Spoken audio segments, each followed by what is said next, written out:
melt this when I'm ocean waves.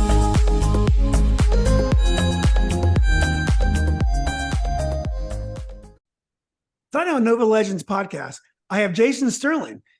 Some of you may have seen Jason on the Kirk Byrd Show. Does a great job analyzing local high school football, really understands the game.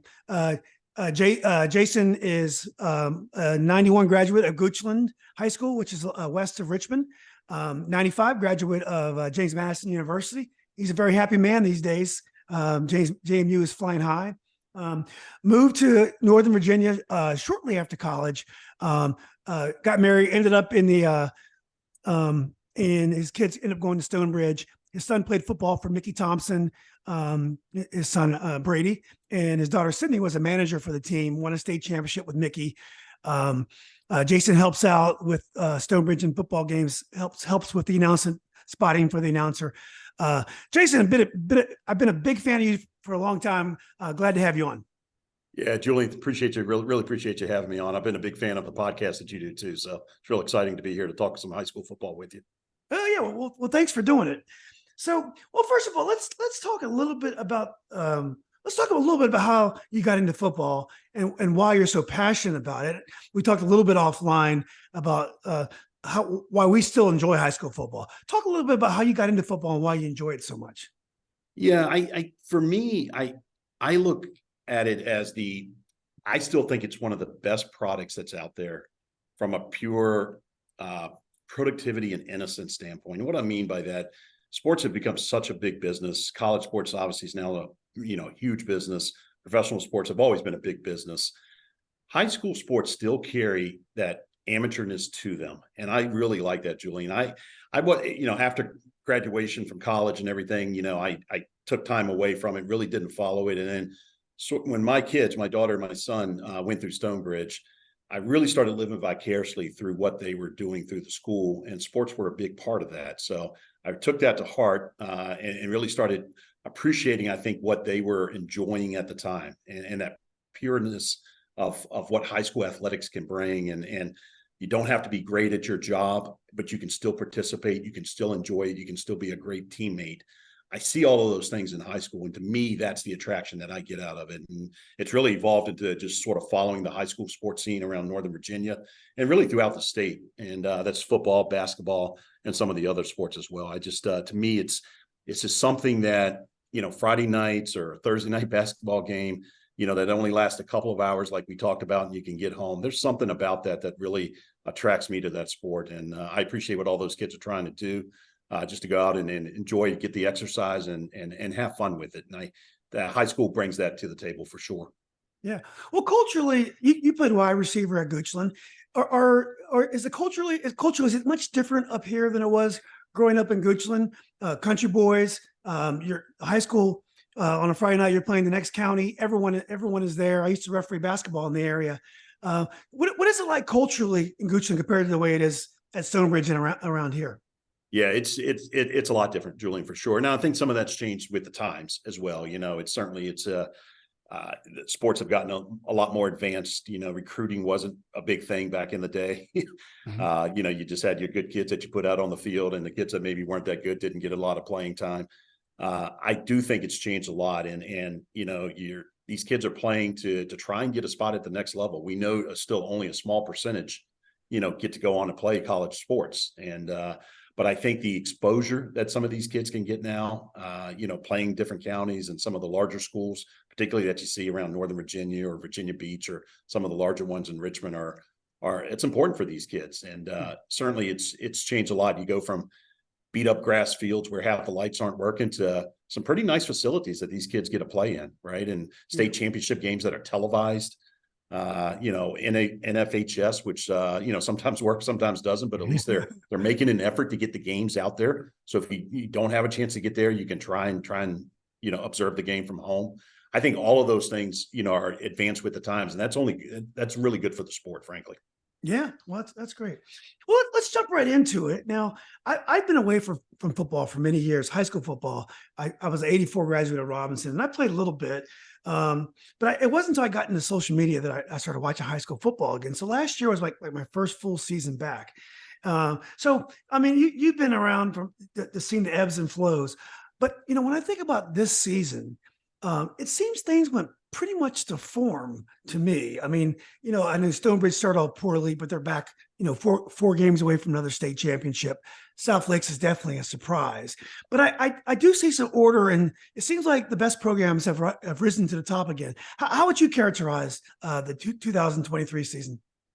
Yeah, Julian, that's a great assessment, and I think that's absolutely the case. As I look across not just Northern Virginia, but look across the state, there were a handful of teams that really went out and challenged themselves with really tough out of district early season schedules, out of state games. Stonebridge being one of them, Highland Springs, Maury, Dinwoody, some of these teams that will likely challenge for state titles.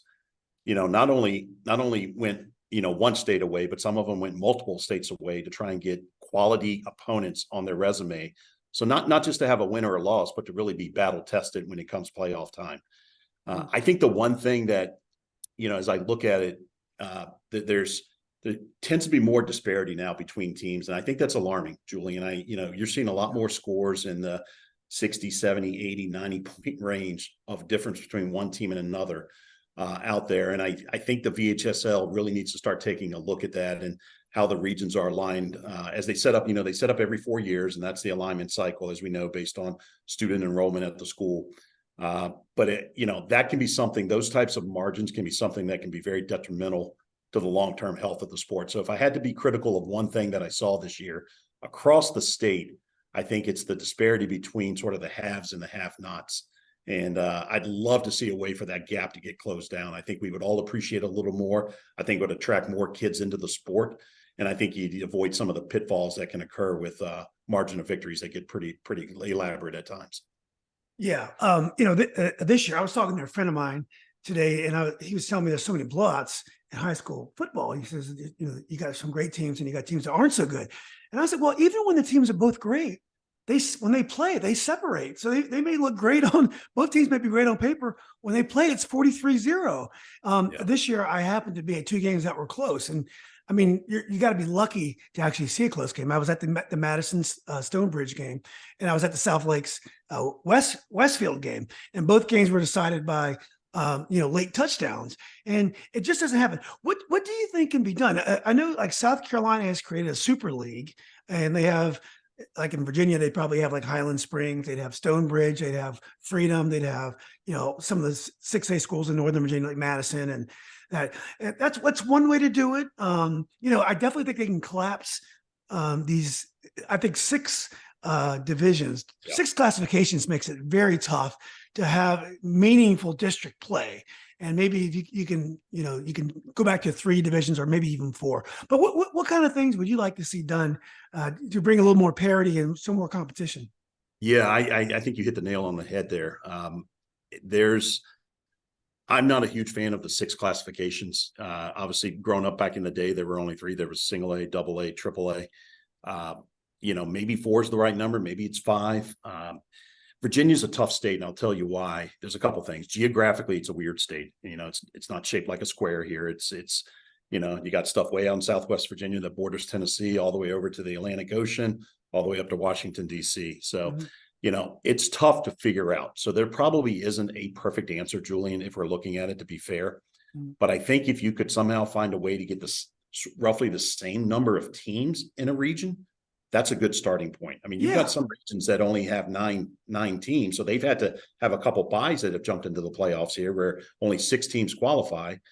And you've got other regions that have 19, 20 teams in them, right? So you've probably got your 9th or 10th team that could have a 7-3 record, a 6-4 record that's missing out on the playoffs. So that inequality, I think, is something. And again, it'll be hard to find the magic formula, but I think a regional balance from a quantity standpoint would potentially be a good starting point. Yeah, it's interesting. I used to complain about Loudoun County, the Class 4 and Class 5 teams. Basically, 10 teams, and one of those, 2 in basketball, 2 of those go to state. Now that I moved out here, I've changed my tune a little bit. But it also happens in Class 5 down in Tidewater. They have a couple of like 9 team regions. Yeah. I mean, they're trying to thread a needle. I remember last year, Stonebridge, they had to travel to Roanoke to play a state quarterfinal game in basketball.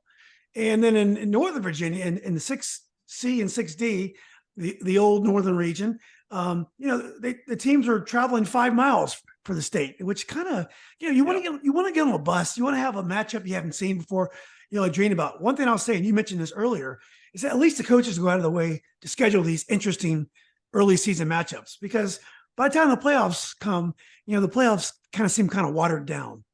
Yeah, that's a great point. I mean, I'll give you an example. There's a team in Class 1 this year, Cumberland, who you may very well probably know. And this is no knock on Cumberland, but they had a tough year. They went 0-10, and they'll be playing Friday night in a playoff game. So, again, hats off to those kids. I mean, I'm sure they'll go suit up, and that's a good thing. But I feel like at times we are rewarding mediocrity. Maybe less teams might be the answer to get in, Julian. Maybe it's a 4-game versus a 5-game conclusion of this thing. I think, games, obviously, you've seen this with other sports. More games, the more money. And of course, we know that's a driving factor with anything that's ever put together. But, I think it's difficult because you got to figure Cumberland's not coming out of that game Friday night, much less coming out of that region. And again, all due respect to their coaches and their players. But, I think when, as a fan, you look for quality matchups across the board. And I think that's what will continue to make the sport attractive for kids to enter. Right. Because that's something that we've got to keep at the forefront as fans of the game. How do we get more people entering? There are a number of barriers to this now. You've got safety issues. You've got referee shortages. You've got a lot of things that are going to be facing the sport over the next few years that I think, we need to continue as a society to address. So, there's probably a good set of minds that can get together. I think, unfortunately, I like what the VHSL does. I know they're a limited organization with resources. But I think pulling in former coaches that maybe have just stepped away from the game, administrators that have just gotten out of the athletic director's role, versus maybe a guy like me that really have experienced it, putting some of those people at a table and saying, hey, what works for the majority here, and how do we grow this sport? And that's the question that has to be asked. Not necessarily, was it a 2.5-hour bus ride or a 2-hour bus ride? I think you can probably skip over that one. I think you've got to get, what are we going to do over the next 3 to 5 years to really get the sport to grow so that we can feed the college game. Yeah. Well, I'm sure my aunts and uncles and cousins in Cumberland aren't listening today. And if they Let's are, hope not. So if they are, best of luck in the playoffs. But I think one of the problems is if you're going to have 6 classifications, you don't need eight teams in regionals. So if you're going to go to 6, 2 teams, you need a 4-team regional tournament. When I was in high school back in the Stone Age, so I was 84 Robinson, one team went from each district. And so it was a 4-team. We had 4 districts in our region. So those regular season games, and every team in my district. So Robinson had Chris Warren. TC Williams was 1 year away from being the national champion, at least crown national champion. Woodson had Andy Heck. Lake Braddock was stacked. Oakton had a guy named Danny Burmeister. So all these teams were great. There were truly no nights off. And those like late season games were playoff games because only one team went. Yep. And so I don't think you need to play an extensive tournament in football. I think that's the problem. Like, I know that we're going to get to this, but Loudoun, Stonebridge gets a bye in the regional tournament. They shouldn't have a bye. Just, a 4-team regional tournament, and that would alleviate a lot of problems. And the kids can get ready to play some football because a lot of these kids are going to play I'm sorry. The kids can get ready to play basketball because a lot of these kids are going to play basketball. But I think real quick, Julian, I think one of the other things, there's some ambiguity with allowing the regions. Ambiguity is not the right word, but the regions are allowed to sort of set their own rules. And I'll give you an example here. Region 4C, which, that's Tuscarora, Loudoun County, Loudoun Valley, Woodgrove, some of those teams. They also are only taking 6 teams this year because they only have a 9-team region. But they don't even go based on the VHSL PowerPoints. The top 2 teams from each district automatically get in, and then they go to the PowerPoints for teams 5 and 6. So I like that. It's very interesting. And the issue I have with it is not necessarily how that's set up, but the fact that region, sets their own rules. Another region can set their own rules. So I'd like to see a little more consistency around that because I think consistency drives character, and it drives practice, it drives habits, different things like that. And I think the VHSL could learn a little bit from that. So, well, I'm glad you brought that up. Let's talk a little bit about the postseason structure. Now, we talked offline that South Lakes got a huge win against Madison, and then they finished the job and beat Westfield last week, so they're undefeated. So you so you would think they won the district, they beat Madison, Yep. but Madison is the top seed in the postseason, and South Lakes therefore may have a tough semifinal matchup against Westfield again, whereas Madison is most likely to face either McLean or Herndon, Yep. teams that they'll probably be able to handle. So explain the power system, the point system, how it works. Yeah, so it's I think for the average viewer, it's probably pretty complicated. It took me probably a good year to understand this. In all fairness, so you're rewarded points based on your classification. So if you beat a Class 6 school, you get 26 points right off the bat for that win. If you beat a Class 5 school, you get 24, and it works itself down all the way, deducting 2 points for each class you beat. If you lose to a Class 6 school, you get 14 points. If you lose to a Class 5 school, you get 12 points. If you lose to a Class 4 school, you get 10, and all the way down the line. Again, deducting 2 points for every classification. However, it's not that simple. There are bonus points, and I actually like the VHSL's bonus point system, but it's complicated. There's 2 ways to get bonus points, Julian. One is to reward teams for not scheduling down. For example, a Class 6 playing a Class 3, you would think, okay, well, why would a Class 6 do that? They're not going to get much out of it. They actually build the points back up. So for every class you play down, so if a Class 6 plays a Class 3, they'll get 6 extra bonus points for playing that Class 3 team, regardless of win or loss. So it builds it back up to be able to allow the equality for a Class 6 team to say, yes, I will schedule a Class 3 team if it makes sense. So they don't want to punish those teams. And that's, all in all, I think that's a good thing. But the more complex piece of the bonus point system are the rider points that sit on top based on your opponent. So if you beat an opponent, and for every win that they have on their schedule, you get 2 additional bonus points. And it calculates through the entire 10-game season. If you lose to a team, for every win that they have, you get 1 additional bonus point. So each week, you have to sort of go back to game 1 and say, did they win this week? And you're either going to get 0, 1, or 2. 0 if they didn't win their game, 1 if you lost to them and they won, and 2 if you beat them and they won. So you take all of that, add up if you're playing down classifications, then add up the total points for the original piece of win or loss based on the classification size, and you get that number. You take it and you divide it by the number of applicable VHSL games, and that's where those numbers come out: 29.96, 30.25. That's how it comes to those numbers. So it's a pretty difficult one, and it probably have to be explained multiple times. It took me a while to get through it.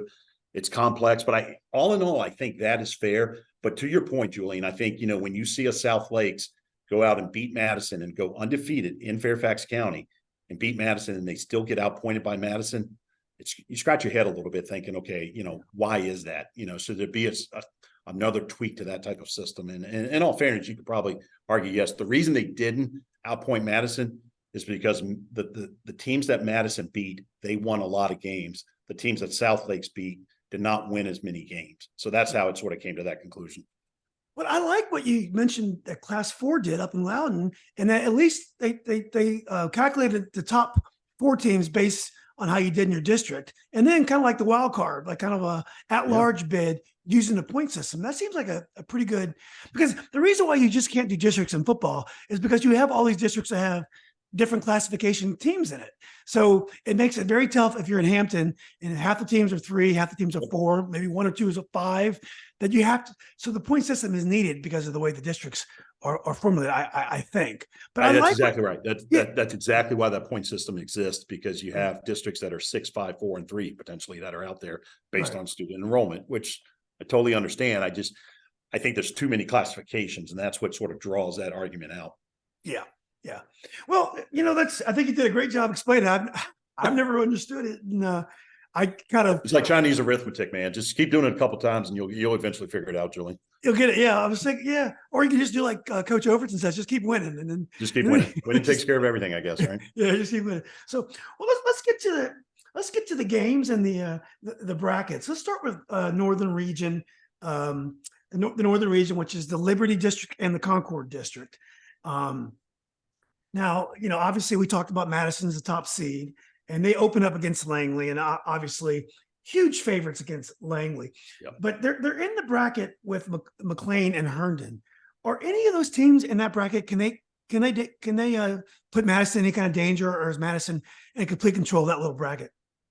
I think Madison comes out of this region. So McLean or Herndon, the winner of that game would face likely Madison. Madison obviously has to get by Langley there. And I think, we both agree that Madison on paper is probably the better team. They're well coached. They've got great skilled players. You saw them against Stonebridge. And I think you said you might have seen them against Westfield. No, I think I saw them against Lake Braddock also. Lake Braddock as well. Mm-hmm. So they're really good. I mean, great talent. Dominic Nicely, Yates brothers, Cord Yates at slot receiver, Cale Yates, super talented kids. And again, very well coached. I think they do beat Langley. Langley's a good story, but I just don't think they've got enough horses in the stable to be able to beat Madison. So they'll take on the winner of the McLean Herndon game. And to me, that's a toss-up. Those two teams played earlier this year.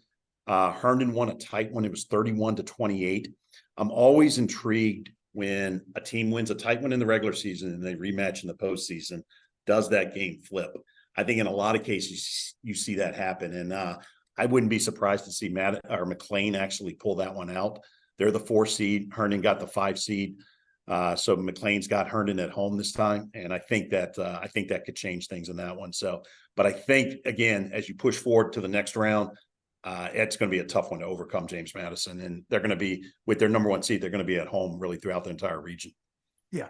Well, the Liberty District, I think it's stronger than a national district, but yes, it's nowhere near the Concord District. So these records that these teams have 8-2 and 7-3, Madison, McLean and Herndon, they probably wouldn't earn those type of records if they were in the Concord, or even if they're out in Prince William playing in the Cedar Run. Yep. Yeah. Yeah. No, I agree. I agree with you. I will tell you, as I was looking at this, I'm very intrigued by the Washington Liberty Westfield matchup. That's a 3-6 matchup. Washington and Liberty snuck their way I say snuck their way because it just sort of came up off the radar this year to a 9-1 record. And their head coach, Josh Shapiro, that may be one of the better stories in Northern Virginia in Class 6 this year. It's the fact that Washington and Liberty went 9-1. They've got a tough matchup, though, with Westfield. Let me tell you, Westfield is, they're no stranger to playoff games, Julian. I actually, in my little bracket, I have Westfield upsetting Washington Liberty, if you want to call it an upset. Yeah. And then challenging South Lakes for the right to play James Madison. So, but that's a great game. That Washington Liberty Westfield game, should be a barn burner. Washington Liberty's got a great offense. They can chuck the ball up, and they really are explosive. Sports are so funny because you lose a kid like Elijah Hughes, who's on the field this year for USC, and somehow Washington Lee has a better record this year. They struggled last year, so I don't know how and Elijah, super kid, amazing kid. You lose that kid, and you're 9-1, and you're 9-1. They got to stop Westfield's running game. I was really impressed with the way Westfield ran the ball against South Lakes. Yeah, no, for sure. They've got some good defensive players. Julian, they haven't been 9-1. Washington Liberty hasn't been, and they were Washington Lee up until a few years ago. They haven't been 9-1 since 1975, man. Is that right? So that's that they haven't had this type of team in a long time. So I'd be curious to see if they get in over their skis a little bit, because teams, I think, first time they start to believe they're hype. So hopefully Shapiro, their head coach, can keep them motivated and humble, and look at this as another game that they've just got to go out and try and put the right product on the field. How important is tradition of a school? Like these high school kids at Washington Liberty, they have no idea that their team's never been good since 1975. But I probably put too much emphasis on it, frankly. I always think of it. I think as you get older, you think it's important, and you sort of realize the importance of it, and I think for a team that wins consistently, maybe like a Highland Springs or a Stonebridge or a Madison or Oscar Smith, teams like that have, over an extended period of time, I think the classes that come in really don't want to let the classes that were there before them down. So there is a bit of a legacy and a lineage that some of these kids try and carry on. I know at Stonebridge, I think all the classes that come up, their expectation is, hey, we're going to be practicing right after Thanksgiving, and we're likely going to, if we do what we do well, we'll get to a state semifinal game and hopefully a state final game, and with a chance to win the title. And they, good teams think like that. Not that they're cocky or they're arrogant or they They don't have weaknesses that they need to try and overcome. But I do think some of that lineage and heritage of winning can carry a program in a certain way. I'd probably put too much emphasis on it, but I think as a fan and a former parent of a player, I see that, and you try and sort of use that as a motivating factor with the kids. Well, I saw it the other night because South Lakes jumped up on Westfield, and South Lakes really hasn't been known as a football school for many years, even though they've had some good football. I'm gonna hear about saying that, They're but they've had some basketball good guys, football. yeah. Yeah, they're a basketball team. Westfield, you could see Westfield had a lot of confidence. They jumped, they got behind, but they kept playing their game.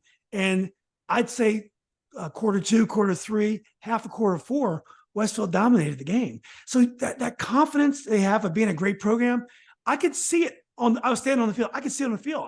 I could see Westfield had that confidence. Like, guys, we're Westfield. We can do this. So I think it does matter. The next game we're going to talk about is South Lakes Yorktown.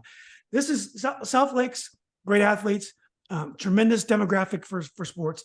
Yorktown is a team with Bruce Hansen that's been solid for many years. Not great, but they've been solid. And they come to South Lakes. South Lakes has a little bit of pressure on them. Do you think Yorktown can make that a close game and can compete with South Lakes? I'll tell you, they put together a 6-4 record this year. Their 4 losses, Yorktown, that is, their 4 losses were by 1 score or less. So they were in every football game they played. Now flipping over to South Lakes, they went 10-0 this season, as you know, Julian. That is their first undefeated season in school history. Oh, wow. Yeah. Right. I mean, we think of them again for the great hoops and the Grand Hill, who you had on your show just a couple of weeks ago. You think of South Lakes in that capacity. So their football team they've had good teams. They haven't, I would say, have spectacular teams. Mm-hmm. This team's got a chance to do something. I think they're too much in this game for Yorktown. Mm-hmm. They've got a few skilled athletes that I think outperform some of the other athletes from Yorktown, but Yorktown could keep this game close. They've shown all year they can keep games close. So I wouldn't be surprised if this game in the third quarter, it's maybe a 10-point game, something like that. But I think South Lakes will pull away. Yeah. Yorktown, like Stonebridge, who's close to your heart, they're kind of old school football teams. They play, I think they play a wing T, not a single wing. Right. Do you think that's still an effective setup in today's game? Look, it works for a number of teams, Julian. If it ain't broke, don't fix it. You see a lot of teams, obviously trying to get more passing into their attack. I think teams that do both very well, that can have a base run and then open up a passing game when you need it. But you got to have a quarterback to be able to do that, right? You've got to have somebody with an arm that can hit some of those out routes, that can hit the receivers down the field. But I do think a wing T, I think a triple option can be effective. We've seen the single wing for several teams, including Stonebridge, be very effective over the years. So I'm not one of these guys that say, you've got to park those 1970s and 1980s offenses to the side if you want to win state titles. We've seen, very, very unique high school running type offenses win a number of state titles across the state over the last couple of decades. And I don't think that's going to change anytime soon, frankly. So, but I think teams that do both, they're the hardest teams to cover. And that's when your offense really becomes dynamic. Yeah. It was interesting because when I interviewed Mickey, Coach Thompson, one thing he said is, if it was up to him, he would still play the old school single wing. The reason why he's upgraded his offense is because it helps him, attract and retain great talent, because they need to showcase that for colleges. But let's go to Occoquan, Region 6D. And again, as I mentioned before, it's probably not as strong as the Northern Region. Probably dominated by the Patriot District in South County. Lake Braddock, West Springfield. The National District seems like the weakest of the 4 districts. Yeah. But anyway, so let's start off with South County and West Potomac. West Potomac has a rich football history. This year, I was kind of surprised when they beat Centerville and had some pretty good results. South County has had a tremendous year. Besides the lopsided loss they had to that team from Maryland, Quince Orchard. Quince Orchard. They've been very solid all year long. Do you see this as being a close game at all? I don't actually. I think South County pulls away and chalk covers here. I think they pull away pretty quickly in this one. They've got a lot of offensive weapons too. Their quarterback Jordan Dennis, a phenomenal player. Just too much firepower. West Potomac's had a good year. I think they went 500 this year, 5-5, and they just played recently. I think it might have been the last game of the season. And the game was probably a little closer from a score standpoint than one might expect. I suspect South County didn't really open up their playbook too much. I think they're going to open it up a little more. I think South County comes out of this game pretty easily. Yeah. Well, the coach for South County, I think his name was Peroni. He's not a guy I'm familiar with, but whenever I see his name on social media, people say great things about him. Is this a guy? He's won a lot of big games in his career. He has. He coached at South County. He left and I can't remember exactly where he went, but he's just been back at the program for the last, I think, 2 years now. I think this might be his second year back, or maybe even his first year back, after a short leave of absence to go coach somewhere else. And he's very well respected. I think he's got the respect of the community. He's obviously got the respect of his kids on his team, sitting there with an 8-2 record. And I think just from the other coaches that he goes up against in the regions, when they talk about, good coaching, his name is going to be at the very top of the list. He's a quality guy. I think the kids love playing for him. And I think he, a lot of his coaching gets these guys over the hump where they can go win football games. Yeah. Haven't heard anything bad about him. And at South County, you get tremendous demographics, kind of like Stonebridge or even South Lakes. You get that a real nice mix of athletes there. You do. It's a great mix down there. It's a very eclectic area. Just a lot of people that sort of live and work in that area, maybe work for the government. So it's a very diverse, eclectic mix of people to draw from, which is, for me, for a football program, that's what you want, right? Yeah. It doesn't hurt in basketball and soccer and almost anything else, Doesn't hurt in any sport, right? Yeah. Yeah. You get a diversity. So, well, Lake Braddock has a two seed, and they have a showdown against West Springfield coming up, but you have to look at Edison and Fairfax, the 4 and 5. And that's a tough draw for them because whoever wins that game, they're going to face South County. What do you think about Fairfax versus Edison? Yeah, I think Fairfax will come out of this one. It's a close game. Both of these teams are 7 and 3.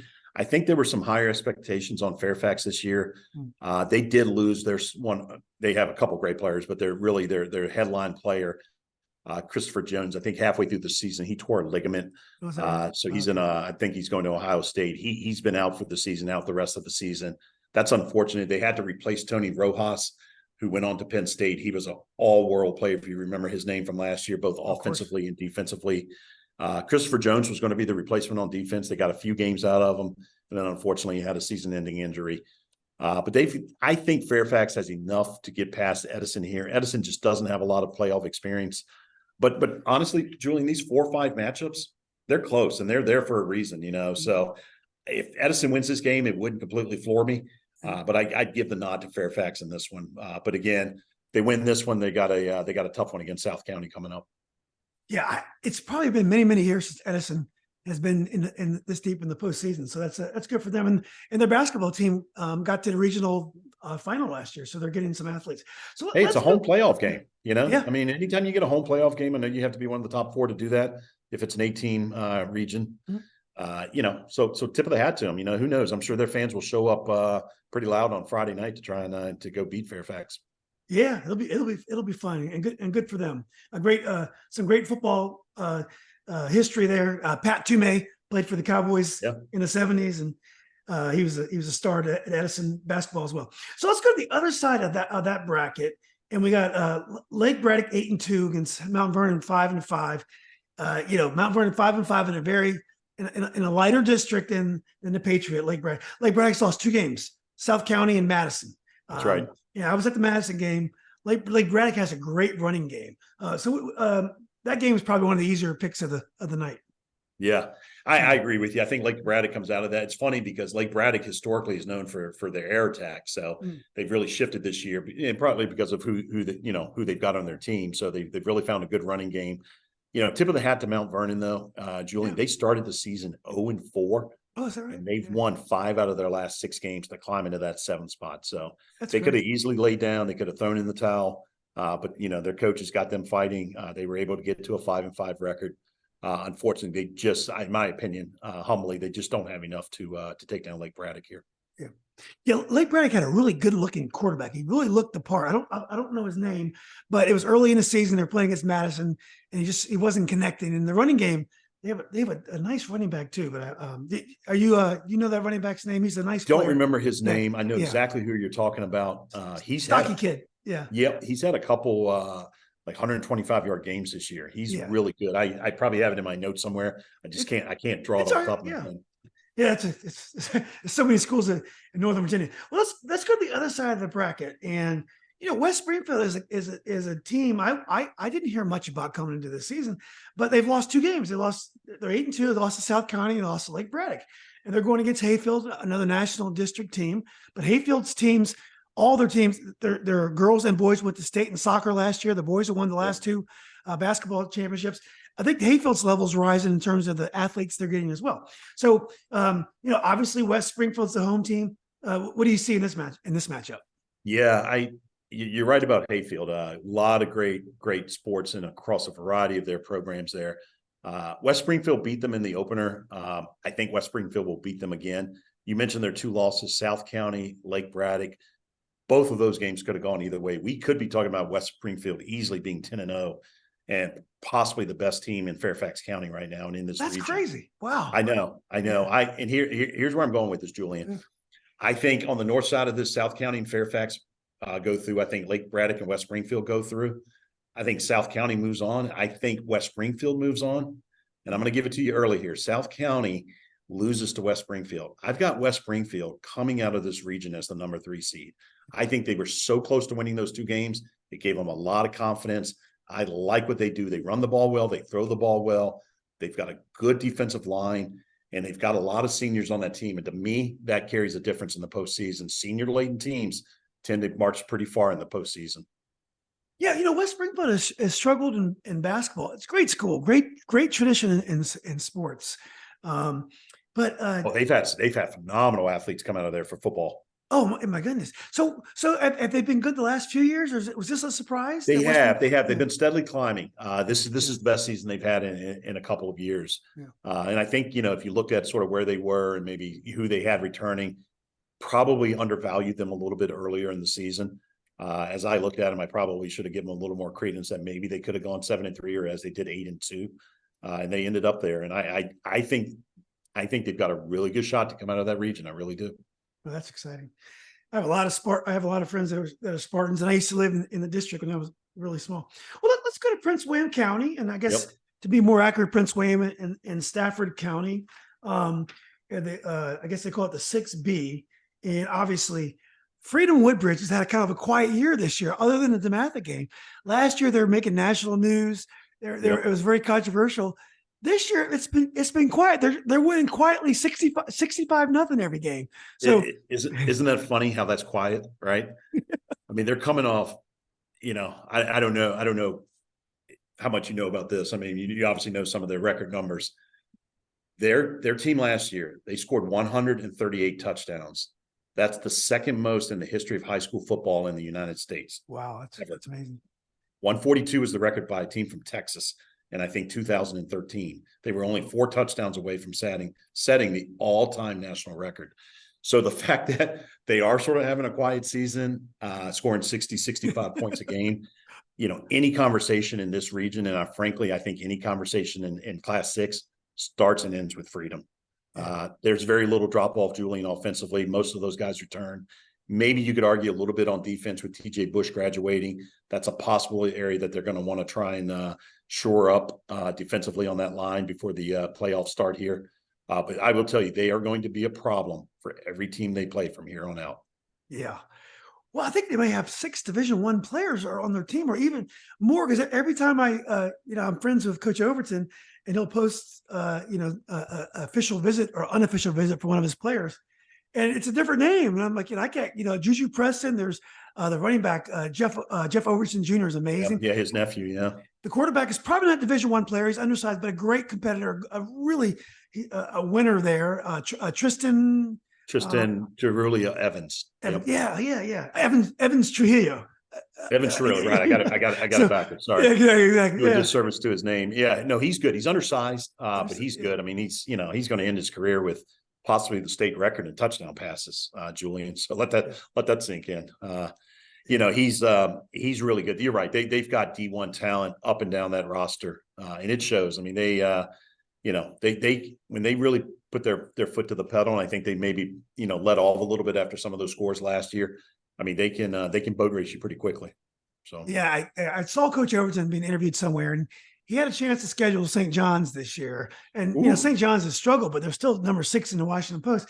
And he just said he's got so many kids playing both ways that he felt like he couldn't play DeMatha, Marina, and St. John's in the same year. But it's exciting to see such an incredible team play at that elite level. It is. What he's built down there in just a few short years is just remarkable. I mean, just absolutely remarkable. And they are they absolutely will be in the conversation in early December. I can promise you that. I mean, I'd be very surprised if someone upsets them along the way. They just got too much talent, Julian.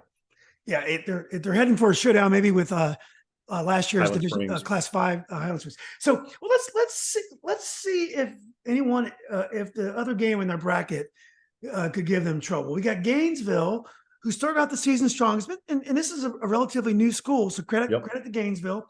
They're going against Colonial Forge from Stafford. Gainesville's 8-2. Colonial Forge is 9-1. I believe Colonial Forge's only loss is to 10-0 Mountain View. That's correct. Is that right? Yeah. So is this game meaningful in that either one of these teams could put Freedom into any danger? I don't know if either one can put them into danger. I think Colonial Forge is probably the better team here. And I do think they end up coming out of this game. Could they? I think the issue will be if whichever team advances here, let's just say for sake of argument, it's Colonial Forge, could they early on test a team like Freedom a little bit, maybe, get up 7-0 or 14-7 and see if they can, get a reaction out of Freedom that's maybe uncustomary, maybe some turnovers, some penalties, things like that. I think Freedom just got for 48 minutes, they just have way too much firepower for any of these teams, frankly, in the region. I think Colonial Forge could hang with them for a little bit, but you go to the concession stand and you come back and Freedom's put 3 touchdowns on the board by the time you get back with your hot dog. I mean, it's that rapid for Freedom, and they can do that in a lot of ways. They can do it in special teams. They can do it in defense. They can obviously do it offensively, both running and throwing. They're so dynamic in every facet of the game. It's hard not to see them, putting enough points on the board, even against a good team like Colonial Forge, who's had a great season. A 9-1 season is nothing to sneeze at. And Gainesville, 8-2, a really good season. I don't think Gainesville was really tested. The 2 games they lost were to Patriot and I think Battlefield. Mm-hmm. So the rest of their wins, maybe weren't marquee wins. I just don't see anybody. I see Forge advancement. I just don't see them getting past Freedom. Yeah. Gainesville is probably going to be good for many years to come. I understand they got a great Little League program in the area. And for a school, it's hard to be good in football. A lot of pieces have to come together for you to put a football together. So in I guess the 3rd year of the school, for them 8-2, for them to be 8-2, hats off to that community and that program. Well, let's go to the other side of the bracket, and then the marquee matchup probably of the night is going to be the rematch between Battlefield 10-0 again, back-to-back 10-0 seasons, regular seasons, I believe, against Patriot. And this is I don't want to say a nasty rivalry, but it's a fierce rivalry, basketball and football. So I understand Patriot played really well against Battlefield. Do you think this is going to be another great game? I do. Patriot, I don't want to say should have won that game, but they easily could have won that game, Julian. They were up for a good chunk of that game. They forced Battlefield to come back at the very end. I actually thought Battlefield would win that game a little more comfortably. So Patriot really showed me something there. I think they could repeat that performance. They've got a dynamic running back, Jackson McCarter. He is super talented, probably a top 6 or 7 back in the entire state of Virginia. He can give you yardage real fast, and he's the type of guy that can actually, turn a game around just by a single run because he's that electric. I like these quick rematches. You finish up the regular season in your 10th game playing each other, and then you're right back at it. I'm always intrigued by the coaching in that to see which coach and which coaching staff and which, even the players can learn the most from either the win or the loss and implement that onto the field. I think you've got a great chess match that's going to go on here in this game. I give the slight edge in this one to Patriot just because they had that game for probably 30 of the 48 minutes in that game, at least with the lead. So I like Patriot in that game and upending Battlefield, the number 3 seed. Yeah. Well, in basketball, the coaches are rivals, Coach Rivers and Coach Bills. Matter of fact, I can't even get Coach Rivers to ever say the name Battlefield. I know it's Finnerty, I believe, is the coach at Patriot. Seems like a real character. So are those coaches like rivals too? Do you have any idea? I believe they are. Yeah. It'd probably be hard not to be a rival. These schools are very close to each other. Yeah. They sort of battle for supremacy. There's so many schools that have developed. This is a lot like Loudoun County, what's happening in Prince William from a growth standpoint. You've got the team at a school like Gainesville open up. You got Brentsville District that's pretty close by. You've just got a lot of schools in a pretty close proximity to one another. So there's going to be a war on talent.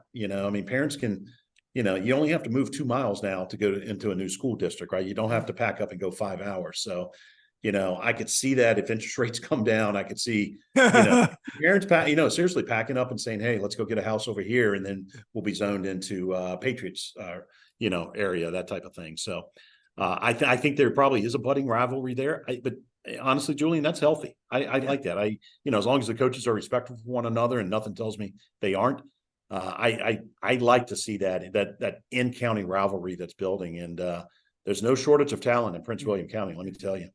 There's nothing better than going to a Patriot Battlefield basketball game. And I can imagine football is just more of the same and probably even bigger. So the other side of that bracket is probably going to be Mountain View. They're 10-0 and they're hosting Forest Park. First of all, with Mountain View and Forest Park was 6-4. Was that 10-0 record? Was it built on some tough games? I would say it was a pretty tough schedule, maybe not the hardest schedule in the world. They did play each other in week 1. Now it goes back to the beginning of the season. Mountain View shut out Forest Park in that game. I want to say it was 38-0, maybe. So they handled them pretty easily. I think they handle them again here. I think Mountain View's just got a little too much. I think the test for Mountain View, as the games get harder, can they survive? We've sort of seen them in the playoffs. They have had really good regular season teams, and then they petered out toward the regional championship game. So it'll be interesting to see if they take on either Battlefield or Patriot, which they would if they beat Forest Park. Can they advance past that round? Because that's a much different competition than I think Forest Park will give them. Who would be your choice between Mountain View in the winner of Patriot and Battlefield? I actually think Patriot potentially would win that game. I've got this being Patriot and Freedom playing for this regional title right after Thanksgiving. So, which is a 1 versus a 6, right? So Patriot's technically the 6th seed.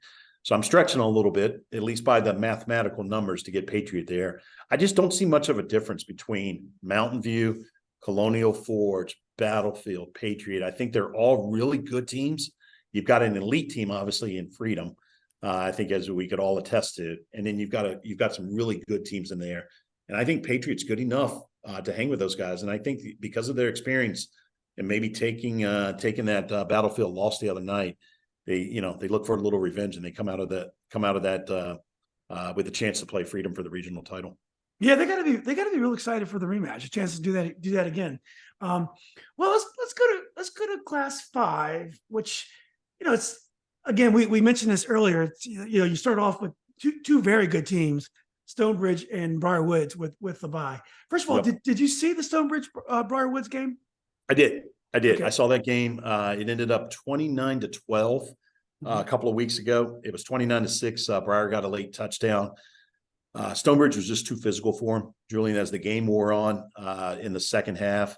They were getting some pretty good chunk yardage running right up the middle. And I think whenever I see something like that, regardless of the team, I always go to, okay, now one team's a little more physical and they're able to sustain the heat of those 48 minutes. When you're getting 10, 15, 20 yards running up the middle, it sort of tells me that there's one team that was better than the other. Briar's a very talented team. I was surprised they lost to Independence this past Friday, and that knocked them down to the number 2 seed. They would have been the number 1 seed. Now those schools are real close, Stonebridge and Briar, geographically, so that home field's probably not as big, but it did give Stonebridge the true number 1 seed and Briar the number 2 seed. Yeah. Well, let's talk a little bit about Stonebridge. So again, they started out the season with high hopes. Madison was a game they had in hand, and the kickoff return after an apparent game-winning touchdown let it get away. So tell us a little bit about Stonebridge. I mean, they got some great athletes, and And Coach Thompson, when I interviewed him, said it's one of the most talented teams he's ever had, even though they're pretty young. They had murderer's row from a schedule standpoint early on. And they, frankly, they didn't perform great against that schedule. The Madison game was close. They lost. You saw that one. They lost on that reverse kickoff. They went out to Martinsburg, lost that game pretty handily. They came back. They were supposed to play Woodgrove. They got up. That game was forfeited in their favor. That was that week that lightning struck everywhere across the state that Friday night. A lot of games didn't get made up. Yeah. Woodgrove could not make up the game, so Stonebridge technically got a win there, but they didn't play them on the field.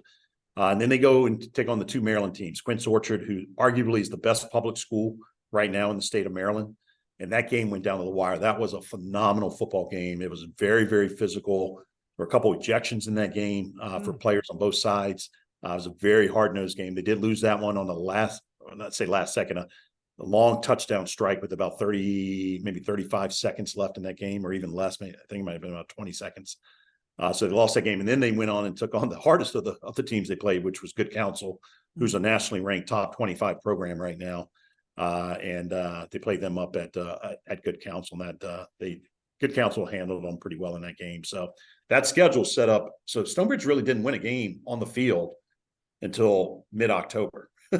So if you think about that, to go from where they were to climbing to the number one seed, they have a lot of talent, and it's starting to come together. They're starting to gel. I'll tell you this, I'll give credit to my friend Alex Wall. There's two seasons at Stonebridge. There's the postseason, and then there's the pre-postseason. Postseason consists of everything you do between your first green day and the kickoff of the first postseason game. So everything they do up until that point, and as of even right now, is considered pre-postseason. And then they hit the postseason. So they're preparing along the way. Coach Thompson, I'm sure he would have liked to have 4 wins there, 3 wins, 2 wins. They didn't get them. And it probably made him question, hey, do we have the right personnel? Are we really working towards the right goals? I think he really got the team calmed down.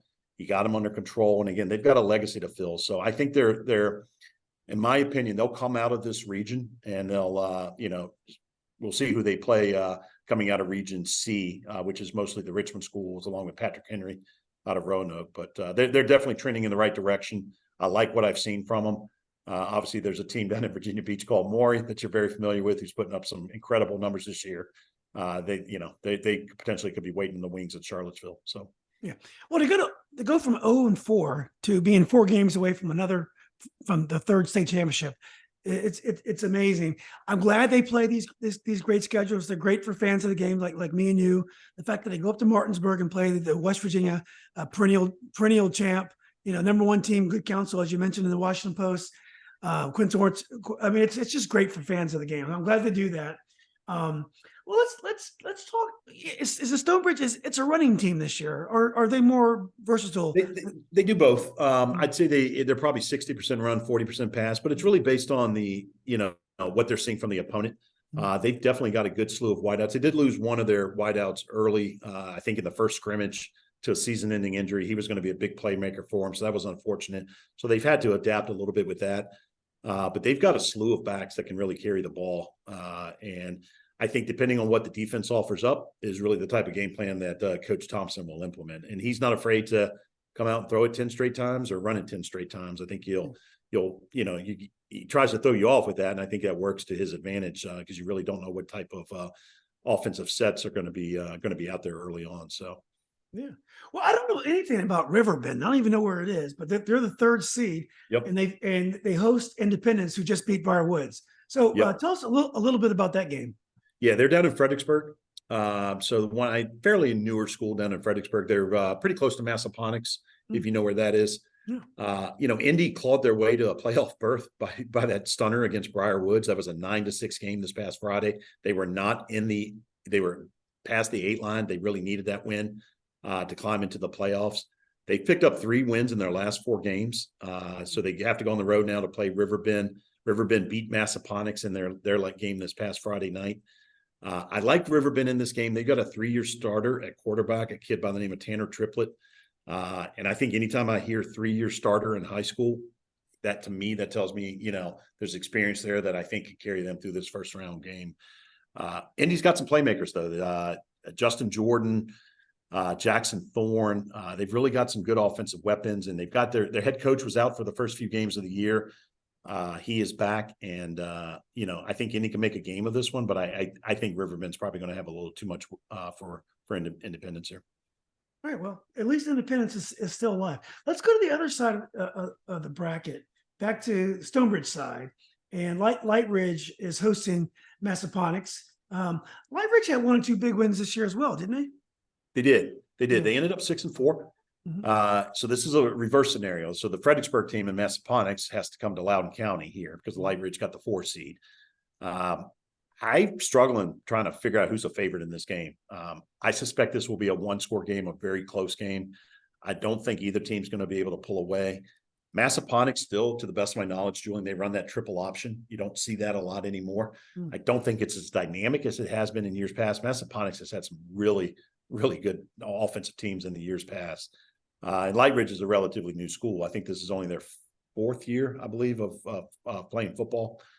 I think, I don't know. I think Massaponics wins this game. I think they've got a little more experience and things like that, even though it is on the road. But I wouldn't be shocked if Light Ridge won this one. Again, another 4-5 matchup that, heads or tails here, as I sort of see it and call it.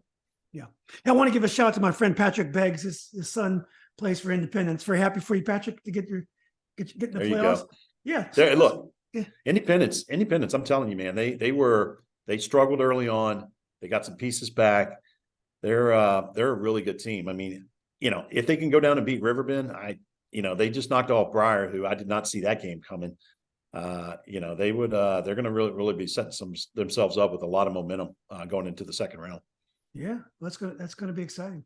So let's go to Class 4. Now, obviously, Tuscarora is one of the best teams in DC. They're number 15 in the Washington Post.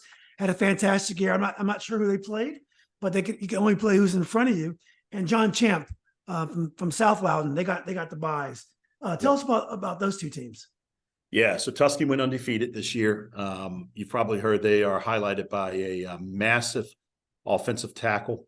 A kid by the name of Fletcher Westfall. He had a ton of offers. He's going to go to Florida.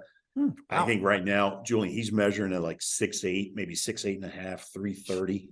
He is a human being of a man, just a huge dude. Anchors their offensive line. They've had another great year. Tuscarora, they're one of these teams that seems like year in and year out, they're right there. They're right there fighting for regional championships with a chance to go even farther in the playoffs to maybe even play for a state title. I think they're absolutely deserving of the number 1 seed. I don't know if they do anything super well, but they don't do anything really bad. So they're really sound in all 3 phases for the most part. And I think that's something that coaches look for late in the season that can carry them. And then Champ, the number 2 seed, who's also got the bye, really, really good team here too. In the years past, they've been known to have great electrical offenses. So they've got a pretty good offense this year. And I think, with their record, I believe they're 9-1. They could challenge Tuscarora. So it'll be interesting to see. I think both of those teams hold serve when they get their second round games against either County, Woodgrove, Valley, or Broad Run, who are the teams that would come in and play them, depending on who wins. But I see Champ and Tusky heading to the regional final. Yeah. Well, I know Loudoun County is hosting Woodgrove. Loudoun County's a 4 seed. I know they beat Riverside. It's always fun to watch a 4-5. What do you expect in that game? So let me do this first. This is a weird quirk, and this might be the only time, to the best of my knowledge, you'll see this in the state this year. Loudoun County actually finished with the 3rd most points per game in the VHSL rating system, but they got the 4th seed. And that's because of that district rule that I mentioned in 4C, where the top 2 teams from the Catoctin district and the top 2 teams from I think it's the Dulles district, get in, and then it's the points determine the remaining 2 seeds. And because of the way the district's set up, I think both of those 2, they're in different districts. Both County and Valley finished at 3-1. So I believe it came down to the head-to-head matchup. So County had if you look in the VHSL points, they had the 3rd amount of points, but they got the 4th seed. Valley had the 4th amount of points, but they got the 3rd seed. So just a little nugget for you there to chew on as we try and determine some of the quirks that are out there within the VHSL's regional rules. Yeah, I like County. I like County in this game. Woodgrove's in at the 4-6 record. They're a pretty good team. I think they're a little young. I think next year may be a little little better season to keep an eye on Woodgrove. But I like County. I think they had a really good year. They're coming off a great year last year. They had a very dynamic team last year. They had to fill in some spots. They're pretty young too, though. They're a team that I think in the next year or two, look out for a kid by the name of Jeremiah Davis. He's going to be really good, and look for those guys in the next couple of years. I think they get by Woodgrove in this game, though, to move on. Is Jeremiah Davis the son of? Yes. Guy? Okay. Yeah. Yep. Very, very familiar name. Yep. So yeah, I think he coached at Herndon and also maybe West. He Potomac. did. Yeah, that's right. So, well, let's go to the other side of the bracket, and Champ will play the winner of Broad Run and Loudoun County. Loudoun County is the host. I'm sorry, Loudoun Valley. Loudoun Valley, is, right? is the host. As a 3 seed, do you think Loudoun Valley hold serve? I do. They beat Broad Run this year 28-7. Broad Run's trying to find their footing. Historically they had been a really good program. The last year and a half, they've sort of tailed off. Don't know what's all that attributed to. I don't want to speculate or anything. I think they just maybe not had quite the number of athletes to come through that they're historically used to. But they did make the playoffs here, even though they ended up with a 3-7 record. I think Valley holds serve here, and they go on to play champ. Yeah.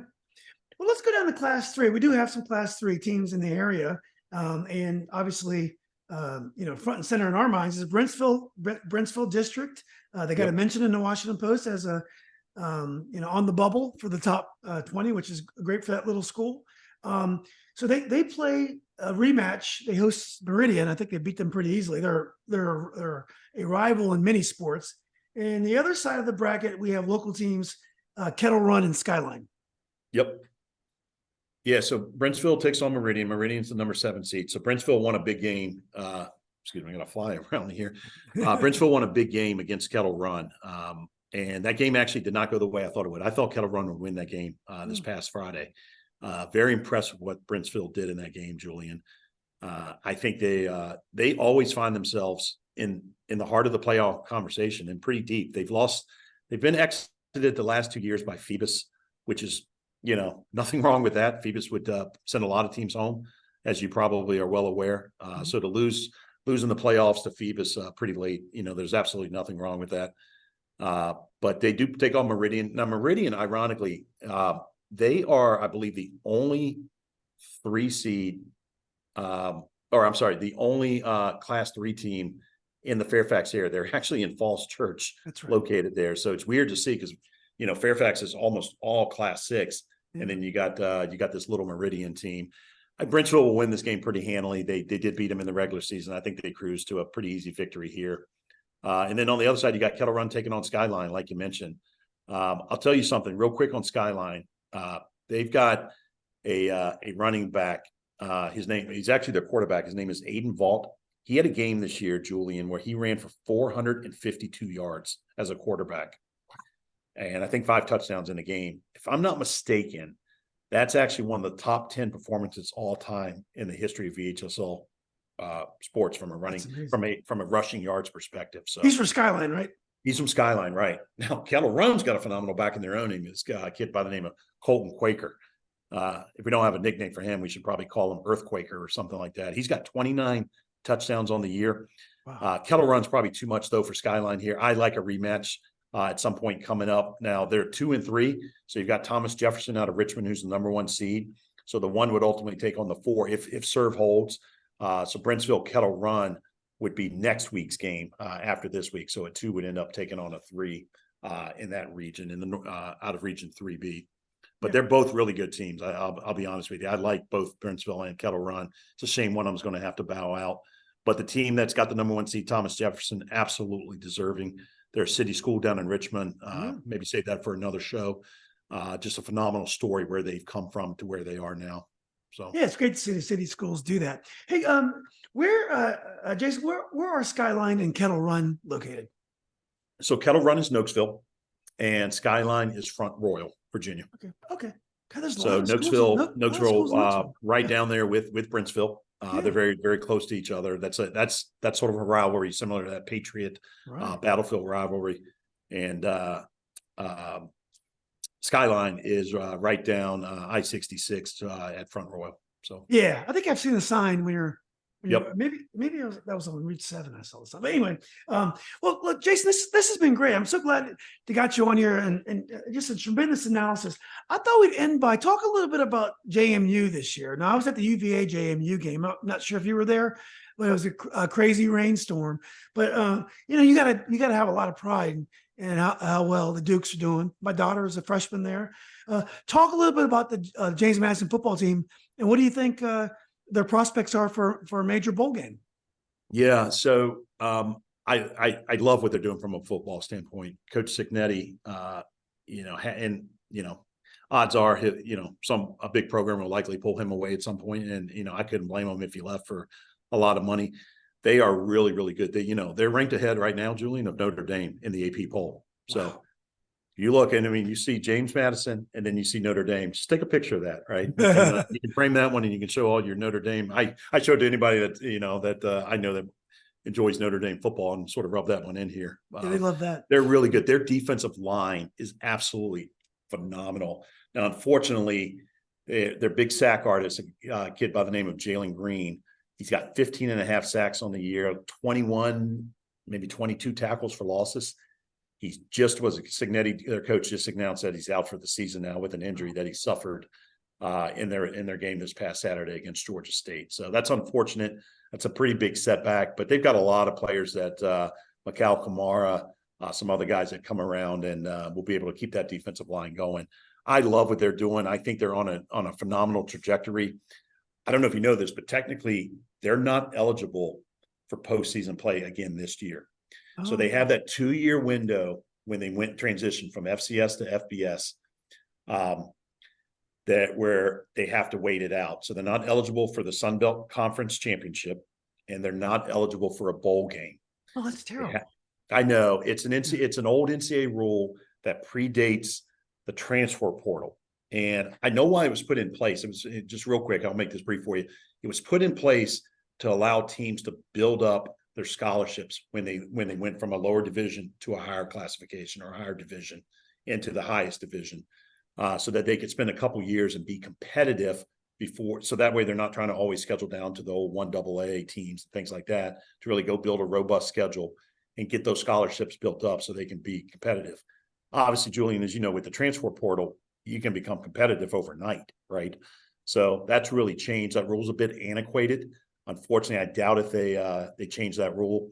There's a chance they can get into a bowl game if there's not enough eligible 6-win teams. There's a stipulation that would allow other teams, if they're not enough eligible 6-win teams based on the number of bowls to pull in, and JMU would then be eligible to go into one of those bowl games. But Awesome. they'd be pulled in on a technicality, which is probably, probably not too exciting for them, but maybe it gives them a chance to play. But starting next year, they'll be fully eligible for everything, including a 12-game playoff. So who knows, man? Yeah. They can really climb the ranks, start the season a little higher, right? Because they've had to come from the back of the pack from a ranking standpoint. It takes a long time to get into those top 25, as you know.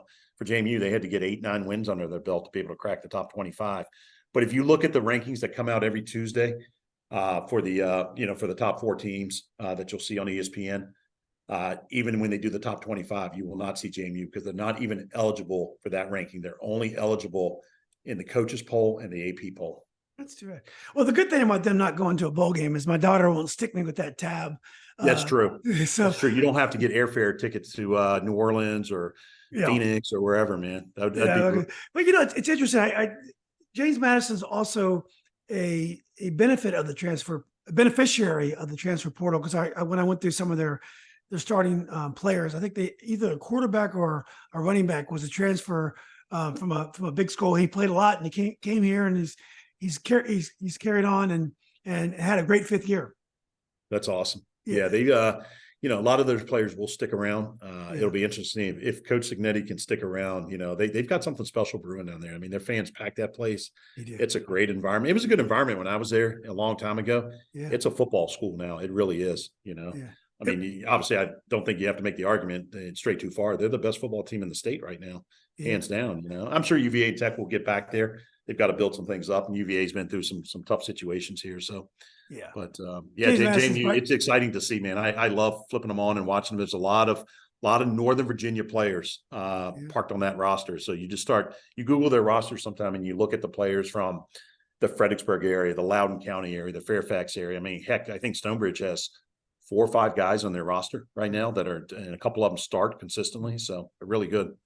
Yeah, UVA played them tough, but James Madison by far is the best team in the state, and good for them. They used to be a basketball program that was a giant killer in the NCAA tournament back in the 80s and 90s, and now Lefty Drizel was there. Oh yeah, the lefty, and before that there was there was Campitelli or Joe Campanella. He came from Cal. Campanella, yes. He was a really good coach, or he went to Cal after he left James Madison. Great. Ralph Sampson was an assistant there for a while. So. Yeah, he's from Harrisonburg. One of Harrisonburg. Yeah, he's from Harrisonburg. That's his old stomping ground. So his brother died yesterday. So oh no. Yeah. I don't know if you're. I tell a story. In Northern Virginia, I was traveling from Pittsburgh back here, and I get on an elevator, and Ralph gets on the elevator with me. And Julian, I mean, the whole time he hangs his head because he can't. It's his head would touch the top of the ceiling of the elevator. I've never seen anything like that in my life. So Ralph has just opened up in the last 2 years, opened up a restaurant in Charlottesville, and it's great. It's a great hangout for after the games, and he's always there and shaking hands and stuff. He's a good person. And everyone loves being around him. He's just got a great vibe to him. He did. He had a lot of pressure to leave and go to a big program, and he put UVA, not just UVA basketball, but he put UVA sports on the map. Ralph Sampson going to UVA had a profound effect on the arc of UVA sports, and I was there right after. So Ralph graduated in 82, 83. He graduated in 83, and I started in the fall of 84. But I kind of saw what Ralph built. We used to call U-Haul Ralph's house, but anyway, he look, was unstoppable. Jason, what's that? Unstoppable on the court, man. I loved watching him. Him play, man. He's one of my favorite players as a kid growing up. Absolutely. Yeah, just too bad you didn't have better knees. But I know. At 7'4", it's tough to have good knees. Trust me. Yeah, it really cut his career short. But anyway, Jason, it's great. Hopefully, we'll do this again. And thanks for all the advice. Which game are you going to this weekend? I'll probably go out to Light Ridge and Massaponax. Yeah. Which is it's at Light Ridge. I've never been to that school yet. It's a fairly new school. I have seen them play once, but I'd like to see that because I like to see Massaponax. I'll try and keep it local. I think it might rain a little bit on Friday, so I probably don't want to be traveling back from Fredericksburg or somewhere like that. But there's a lot of good games around. I mean, I encourage anybody, even if you're not if you're not following a team, there's some really good high school football. You mentioned that at the very beginning, Julian. There's some really good games. So it's get out and support the team. I mean, it's cheap. You can go to a game for $8. You can get a hot dog for $3 and a soda for $2. You can walk out of there for $13 and enjoy yourself. So yeah, I brought a whole bunch of South Lakes grads to the football game the other day. They haven't been to a game all year. They probably hadn't been to a game in years, and they were just over the moon happy. I mean, the electricity in that stadium when they came back and scored and won the game was great. And now I guarantee I'll be there. I'll be a little bit conflicted because I'm kind of a closet South Lakes fan, but they're playing Yorktown where my kids went. My oldest went. Yeah. So that's going to be a great matchup. So I will definitely be at the South Lakes. But look, this has been great. Let's keep close touch, and one of these days we'll have to meet around here and have a beer. So yeah, you got it, my friend. I appreciate you having me on. Oh, this has been great, Jason. Thanks again for doing it. Thank you. All right, buddy. Have a good night.